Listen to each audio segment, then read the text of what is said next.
Bonjour à toutes et à tous, aujourd'hui mardi 18 mai 2021. C'est avec le tarot Histoire de sorcière que j'ai réalisé la guidance de ce jour et des jours à venir. Tout d'abord, nous aurons tout en haut ce qui domine. Nous aurons ensuite l'évolution et la tendance des jours qui vont suivre. La situation aujourd'hui et la finalité, l'aboutissement, la conclusion. Donc, ce qui domine, nous avons l'ermite. L'ermite représente la recherche intérieure, l'introspection, l'isolement. Mais il s'agit d'un isolement positif et constructif. Il peut s'agir aussi de méditation, d'écoute de son moi intérieur.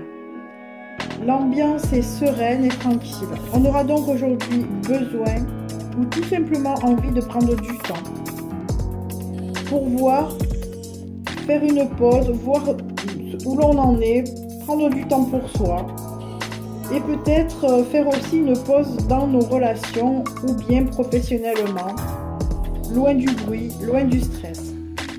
On décidera peut-être d'éteindre notre téléphone, notre ordinateur, de faire silence, de nous ancrer et nous unir, pourquoi pas, à la nature. Donc j'ai mis une carte supplémentaire pour les besoins de l'interprétation, pour savoir de quel sujet on nous parlait. Donc ici, la grande prêtresse est là pour nous préciser sur quoi l'on méditera aujourd'hui. Peut-être qu'elle est là pour confirmer simplement que l'on cherche à mieux nous connaître, ou bien à connaître ceux qui nous entourent. Cette carte étant le symbole de la sagesse, de la connaissance, mais aussi de l'intuition, de l'inspiration.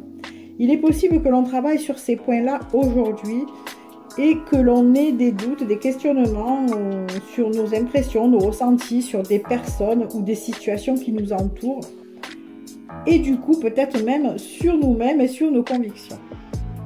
Alors, l'évolution et la tendance avec l'impératrice. L'impératrice, alors cette lame représente la mère, la féminité, la sensualité, la créativité, l'ambition. On voit ici une personne rayonnante qui semble suggérer une grossesse possible. Elle est donc le symbole du pouvoir féminin, de l'abondance, de la nourricière, de la croissance.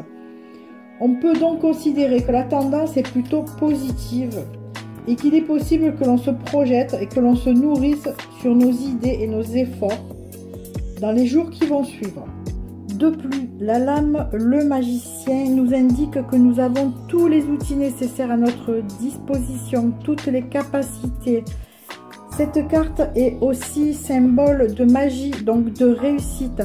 L'on comprend que quelque chose de magique peut se produire. Elle a le numéro 1 parce qu'elle indique également peut-être un nouveau départ, quelque chose de nouveau. Ça peut être un nouvel emploi, une nouvelle méthode de vie, un nouveau chemin, une nouvelle vie tout simplement. Maintenant, voyons voir ce qui se passe aujourd'hui. Alors, nous avons l'empereur. Donc l'empereur représente la force, la puissance. Ça peut faire quelqu'un qui est de bons conseils. C'est vraiment quelqu'un qui a de l'expérience. Alors ça peut faire un guide, ça peut faire quelqu'un de proche, un père, quelqu'un vraiment qui a sur qui l'on peut se reposer tout simplement et qui nous guide de façon optimale. Voilà. De plus, la carte le soleil vient appuyer notre épanouissement. Donc en ce moment on se sent eh bien déjà bien entouré, on sent qu'on peut s'appuyer sur quelqu'un, mais non seulement ça, on dit qu'il est question de laisser entrer le soleil, les bonnes énergies, tout est joyeux, parfait, on est entouré de joie, de fêtes improvisées. Il est même possible que l'on soit frappé par des moments extraordinaires où tout semble se mettre en place à la perfection. L'hiérophante, elle, symbolise votre voie spirituelle. Il est donc possible que vous suiviez les conseils de personnes qui vous montrent comment manifester le spirituel dans votre vie. Donc, il peut s'agir de cette personne-là, bien entendu. À moins que ce soit vous qui songiez à guider votre prochain sur cette voie de l'élévation spirituelle. Car l'hiérophante est l'enseignant qui peut vous apprendre à devenir la meilleure version de vous-même.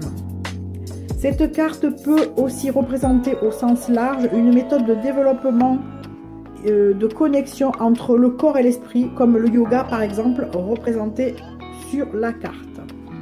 Alors, qu'en est-il du résultat avec la justice et les amoureux? Donc, la justice indique que tôt ou tard, tout ce que l'on a semé va être récolté. L'univers va trouver un équilibre pour nous. Peut-être pas celui que l'on espérait ou auquel on s'attendait, mais ce qui est bon pour nous. La justice observe tout et tôt ou tard s'assure d'équilibrer les plateaux sur la balance. C'est un peu le concept du karma, hein. La justice divine ne favorise pas et ne prend pas parti. Elle est souvent équité, vérité et équilibre. Sa carte voisine, les amoureux, qui est une carte positive, laisse présager quelque chose de bon pour nous.